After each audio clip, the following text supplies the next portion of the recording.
Hello and welcome back to How to Move On After the Abuse is Over. This is the concluding video, and I appreciate you coming back and also getting through all the other videos with me.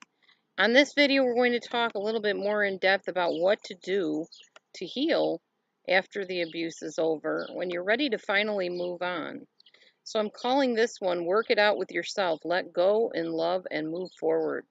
It's really easy to tell people to let go and move on. Just give up on them and, get it out of your mind and just go on, forget about them.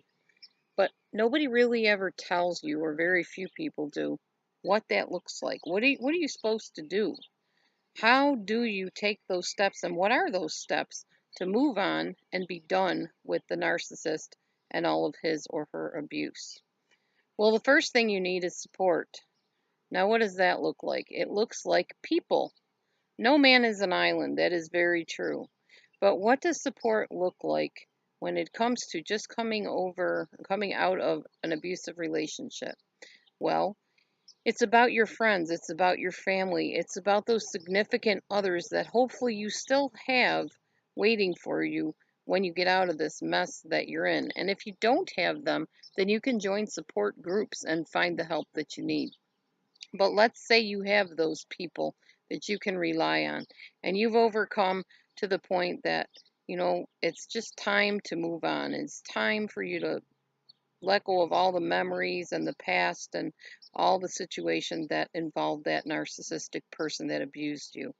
So, what are you going to do? You're going to let the people that you care about, those people that are still in your life, let them know that you need help. Tell them what they can do to help. Specifically, it's not enough to just say, "Help me. I need you to be there for me." Tell them what you need. You need reassurance that you'll be okay. You need them to rub your back or give you a foot rub. You need them to come take you out for lunch daily or go out for lunch with you and you pay for yourselves. Remind you that you can live without this person. You did before, after all. You will again. You need them to reassure you that there will be someone special for you again eventually.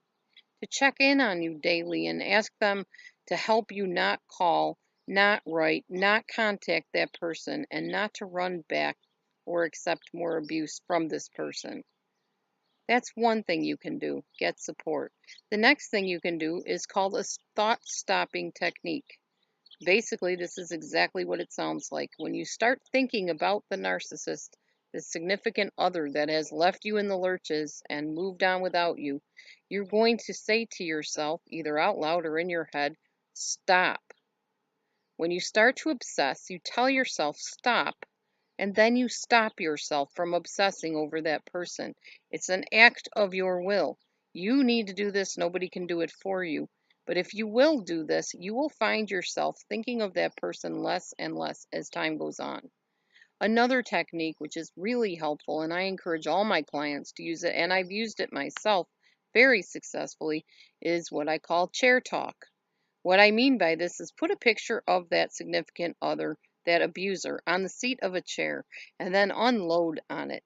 Tell them what you think of them. Scream at them all the things that you want to say about how you were mistreated, abused, didn't appreciate it, and how they tormented you.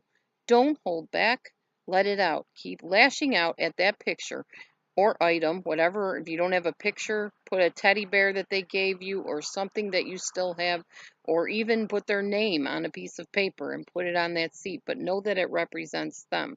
And just keep hollering at that thing on the chair until you have nothing left to yell or say and you have no tears left to cry. Till you feel that peace come over you and you know that you can walk away saying everything that you had to say to that item. The next thing, and this is very, very important, and not enough people really do this, journaling. I know, you've heard it before. Journal your thoughts, journal your feelings. It's true, it seriously does help. Even if you jot a couple sentences or for a couple seconds, anything that you can put down on paper in your journal that expresses how you feel, you could just say, I'm feeling frustrated right now. I really wish they were here. Or you could say, man, I miss their blue eyes, or whatever it is. Write it down on your notebook. whatever the thought was, and I'm going to teach you a really significant way to do this right now. Take a piece of notebook paper, make columns. You're going to put one column at the top, you're going to write what the thought was. The next column, what I was doing when it happened, when I thought that thought. The third column, what I wanted to do. The fourth column, what I ended up doing. The fifth column, how I felt about my decision and action. And what you're going to do is every time you think about that person, you're going to follow those steps. You're going to look and see, what was I doing? How did I feel? I'm going to walk you through that in just a minute, as soon as I finish telling you the other important steps of recovering after abuse from a narcissist and after it ends. The next step is re-identifying yourself. Maybe you never felt like you had a substance to your being. Maybe you don't know what your identity is, or maybe you had an identity and you gave it all up for the narcissistic abuser. Think about and do activities that help you rediscover or discover for the first time who you are. Ask yourself, listen, what is your favorite food? What movie do I like? What style of clothing do I want to wear? What type of music do I enjoy listening to? How do I feel about certain topics? What do I think about abortion or politics or who we have for a president or I don't know, anything like that? What do I think about guys? I don't know, whatever you want to come up with, whatever topic. Ask yourself what your answers are. Listen, we're not doing this based on what the narcissist told you to believe and think. We're doing this based on what you inside yourself think, believe, or want to do. But be specific to your taste and preference, not anybody else's, yours. You need to get to know you again, and you need to reclaim you and your identity specifically. All right, so let's talk about an example of what I told you before with the chair talk. All right, so at the top of your one column, it says, oh, I'm sorry, not the chair talk. I told you the wrong thing. The journaling. We already did the chair talk. The journaling. So what the thought was, I'm going to give you examples. Say there's a lady named Susan. Your thought was, gee, Susan and I always ate this for dinner, because you're going to eat chicken for dinner. And you and Susan had a special way of fixing it when you were with that abusive narcissist.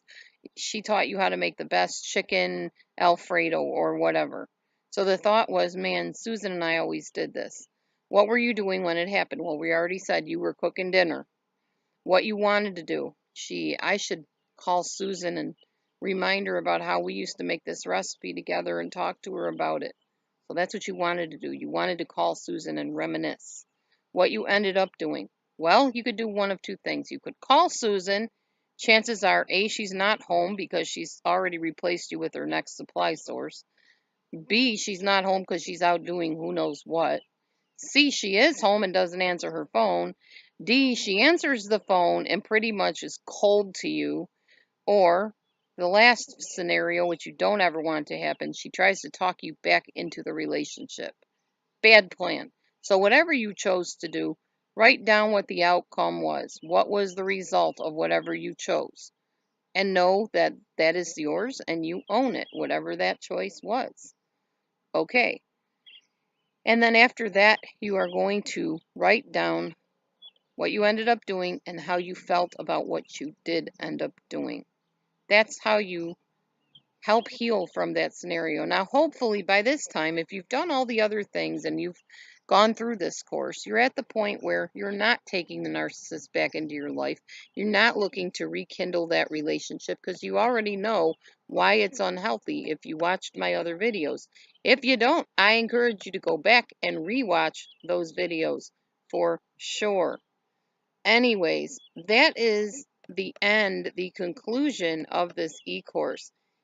If at any time I can be of assistance to you, you have questions about this course, whatever, you can feel free to reach me at DelusionDispeller@gmail.com. I am always available at one time or another. I will always get back to you. Eventually, I get to my emails and I answer every single one that writes to me. So please feel free to reach out. I am here for you. I want to help you be your best self. I want to help you reclaim your identity and re-own your life. I want to teach you how to move on after the abuse is over. Thank you so much, and I look forward to hearing from you soon. Bye for now.